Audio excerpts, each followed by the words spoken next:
Sylacauga hosting Childersburg tomorrow night. The Glenn Smith Toyota of Sylacauga High School Game of the Week on TV 47 and the Alabama Cable Network. A busy Mayor of Sylacauga, Doug Murphree, has taken the time to join us this morning. Mayor, it's always a pleasure to have you with us. Good morning to you, sir. Thank you, Jimmy Dale. Good to be here. Tuesday was a big day here in Sylacauga with a vote on the alcohol sales on Sunday. Your thoughts on that? Well, and it's something that we've been working on for quite a number of years now since I've been mayor, and you know, we've done it simply as another tool for us to be able to try to recruit business into Sylacauga. We're in the process right now of we're talking to another developer about the 280 property near Walmart, and you know, this will give them an opportunity to maybe talk to some restaurants and maybe hopefully get some chain steakhouses or restaurants in here, which we get comments all the time from the public that that's what people want.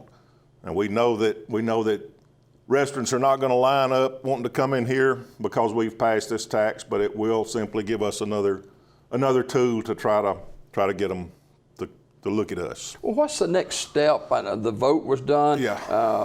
Low turnout. I think 1,000 voters. Yeah, 1,000. Right at 1,000 voters, which, and I checked, and you know, we've got about 6,000 registered voters in Sylacauga, so that was a low turnout, which typically seems like here the last few years we always get low turnouts at any kind of election. But did have 1,000 people to vote, and about 70-30 for it, and so the next step will be for the council to meet and ratify the election, and then we'll have to tweak our ordinance, because the ordinance right now says that you don't sell on Sunday. So that as soon as that ordinance is changed, then it can go into effect. So we may be talking about a couple of 3 weeks, maybe? Well, maybe, possibly, and it could happen as early, if the ordinance is ready, it could happen as early as, I think maybe, one day next week they're going to meet and ratify the votes. So could happen next week. A lot of cities our size are getting away from the so-called blue law. Yeah, they are, and we happen to be the first one in Talladega County to do it. Oak Grove has got an election coming up next month. And I've talked several times with the mayor of Lincoln. He's very interested in doing it, and Talladega also. So I think it's just a matter of time before, you know, everyone's gonna move in that direction. Of course, Alabama, a part of the Bible Belt. Yeah, it is, and it's a really sensitive topic about Sunday liquor sales. It is, and you know, we certainly don't want to hurt anybody's feelings about moral issues and that type thing. And but like you said, it's just something that people are beginning to move forward, and we you know, we certainly respect people that do not want any part of anything like that, and you know, we want to work with them and you know, do whatever we can, but all we're trying to do is move Sylacauga forward. Yeah, and there's some people who say, well, I didn't know anything about the election, but you actually try to promote it some. We did. I've had it on our marquee out front for the last couple of 3 weeks. I don't know exactly how long. And they've done some articles in the Daily Home, and you know, we have tried to promote it, I guess. I don't know that we've done the best we could at it, but we have tried to make people aware of it. Yeah. One thing that is looming now is the budget, and the clock's ticking. Yeah, and we've been working constantly on that budget every day for the last 2 or 3 weeks, and we're getting close. We have hopefully we'll finish it maybe today or tomorrow, by the end of this week anyway, and be ready to turn it over to the council.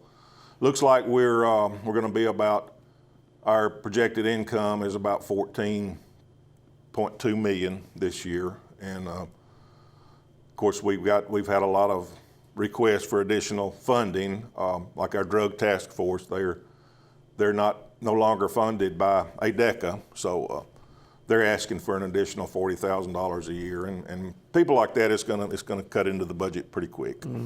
How do you build a budget? Well, you just take your.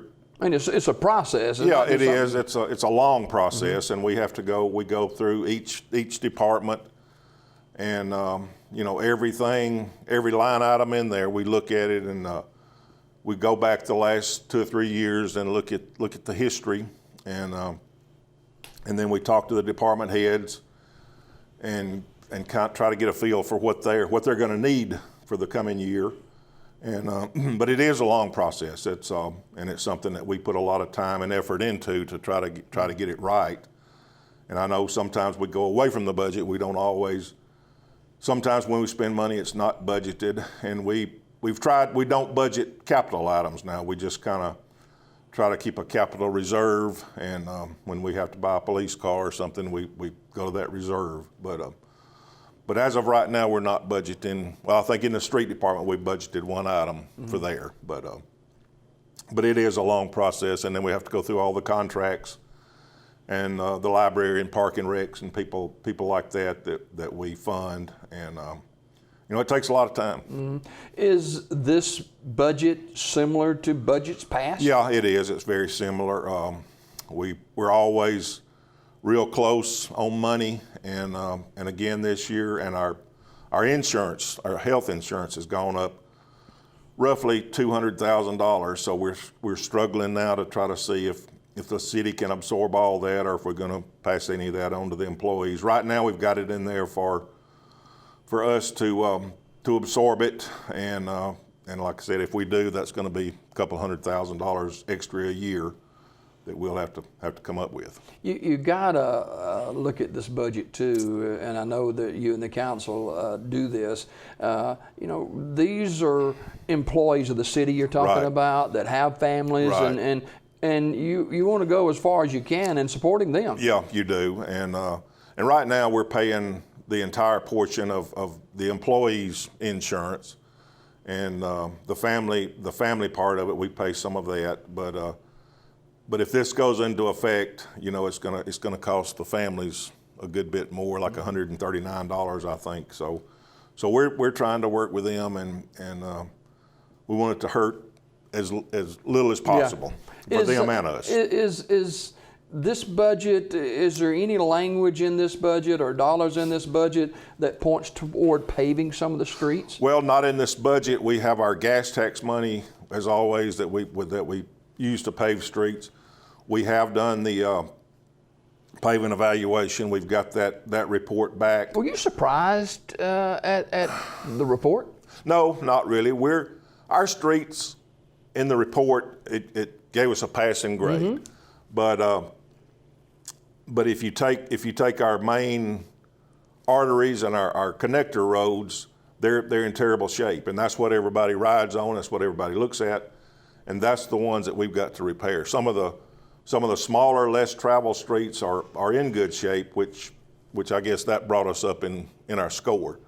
But we've definitely got to do something like Fort Williams and 4th Street and Main and some of those connector roads that a lot of people travel. Does that point toward a possible tax increase? Well, I don't know right now, Jimmy Dale. I know that we're probably to do the paving that we're going to have to do, we're going to have to do a bond issue or a warrant issue. We're going to have to borrow some money to do it, of course. And right now we're looking at ways to pay this money back.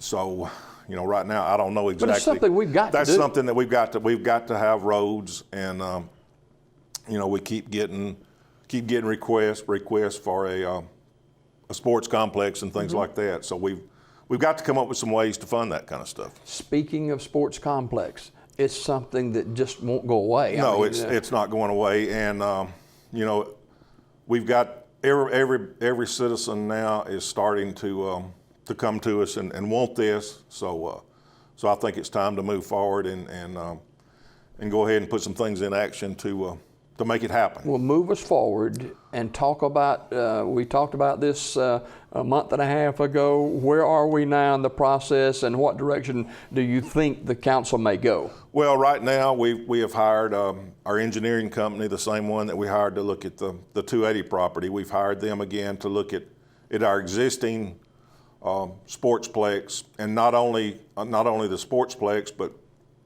but expanding that, and most importantly, to look at a road to get us there where they don't have to go through the mill village. That's what everybody talks about is the way they have to access. And that's not a slap at the mill village. No, it's not not at all. And but I look at this in a way that that may give us a chance to start doing some things to get some property over there cleaned up. You've got some property there. We've got some, and this may give us an opportunity to start a process over there to clean that place up. What are some options of roadways into that area? Well, we've got about 2 or 3 different options. One, we own all the property on Alabama Avenue, or from Alabama Avenue to the present sportsplex, except maybe for a little corner or something. But the problem there is we'll have to cross the railroad.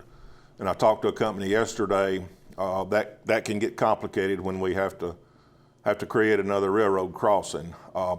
We've got other options. We can look at extending Norton over the hill there right to the sports complex, or coming off 21.